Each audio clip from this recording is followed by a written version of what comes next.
Hare Krishna, everyone.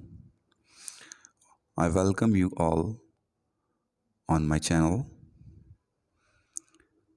In this video, I will recite Preface of Srimad Bhagavad-GITA as it is book, which is written by A.C. Bhaktivedanta Swami Prabhupada.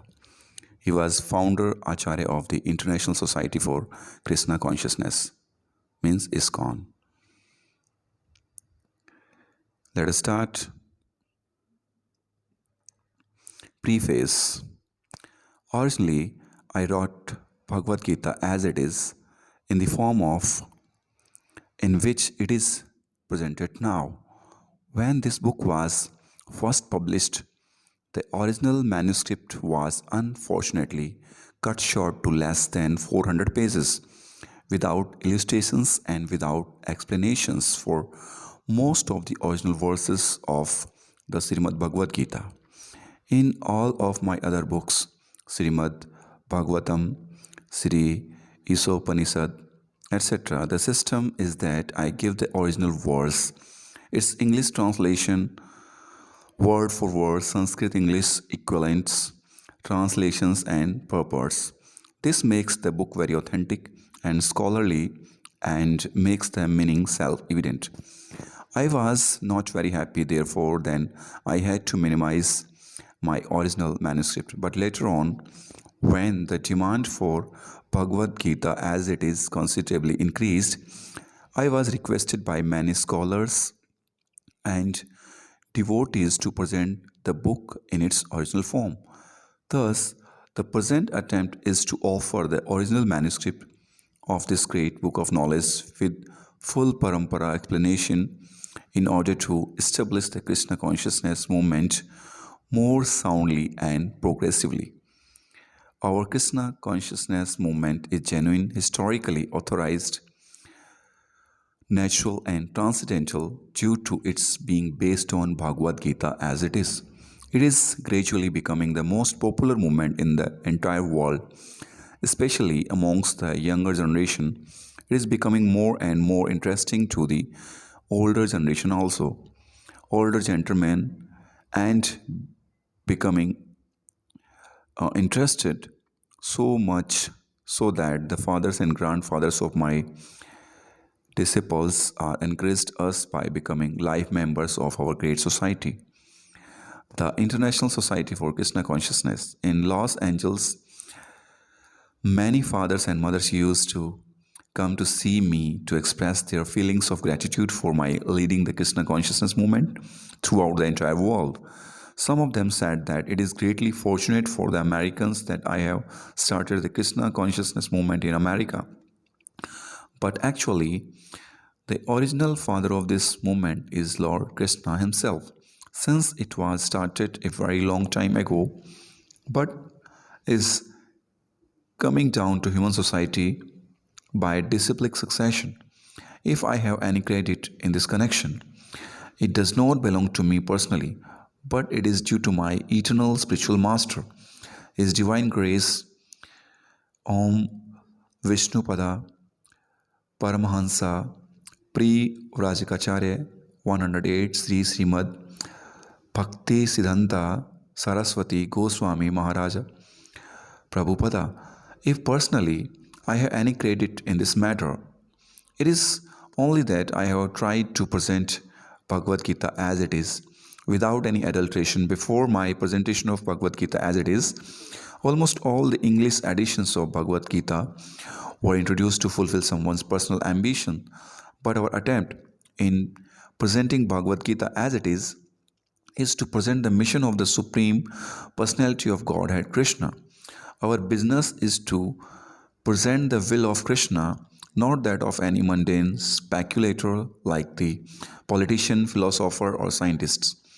For they have very little knowledge of Krishna, despite all their other knowledge. When Krishna says, Mana Mana Bhava Mad Bhakto Mad Yaji Mam Namaskuru, etc., we, unlike the so-called scholars, do not say that Krishna and his inner spirit are different. Krishna is absolute and there is no difference between Krishna's name, Krishna's form, Krishna's qualities, Krishna's pastimes, etc. The absolute position of Krishna is difficult to understand for any person who is not a devotee of Krishna in the system of parampara. That means disciplic succession. Generally, the so called scholars, politicians, philosophers, and swamis without perfect knowledge of Krishna try to banish or kill Krishna when writing commentary on Bhagavad Gita. Such unauthorized commentary upon Bhagavad Gita is known as Mayavada and Lord Chaitanya has warned us about these unauthorized men. Lord Chaitanya clearly says that anyone who tries to understand Bhagavad Gita from Mayavadi point of view will commit a great blunder. The result of such a blunder will be that the misguided student of Bhagavad Gita will certainly be bewildered on the path of spiritual guidance and will not be able to go back to home, back to Godhead. Our only purpose is to present this Bhagavad Gita as it is in order to guide the conditioned student to the same purpose for which Krishna descends to this planet once in a day of Brahma or every 8600 3 times 0 3 times 0 years. This purpose is started in Bhagavad Gita and we have to accept it as it is. Otherwise, there is no prior point in trying to understand the Bhagavad Gita and its speaker, Lord Krishna. Lord Krishna first spoke Bhagavad Gita to the sun god some hundreds of millions of years ago. We have to accept this fact and thus understand the historical significance of Bhagavad Gita without misinterpretation. On the authority of Krishna, to interpret Bhagavad Gita without any reference to the will of Krishna is greatest offense. In order to save oneself from this offense, one has to understand the Lord as the Supreme Personality of Godhead, as he was directly understood by Arjuna, Lord Krishna's first disciple. Such understanding of Bhagavad Gita is really profitable and authorized for the welfare of human society in fulfilling the mission of life. Krishna consciousness movement is essential in human society for it offers the highest perfection of life. How this is so is explained fully in the Bhagavad Gita. Unfortunately, mundane wranglers have taken advantage of Bhagavad Gita to push forward their demonic propensities and mislead people regarding right understanding of the simple principles of life. Everyone should know how God or Krishna is great, and everyone should know the factual position of the living entities. Everyone should know that a living entity is eternally a servant and that unless one serves Krishna, one has to serve illusion in different varieties of the three modes of material nature and thus wander perpetually within the cycle of birth and death. Even the so-called liberated Mayavadi speculator has to undergo this process.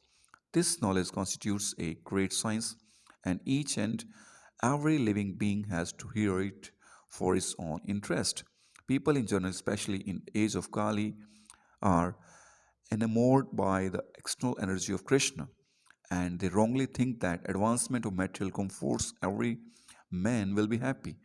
They have no knowledge that the material or external nature is very strong, for everyone is strongly bound by the stringent laws of material nature. A living entity is happily the part and the parcel of the Lord, and this natural function is to render immediate service to the Lord.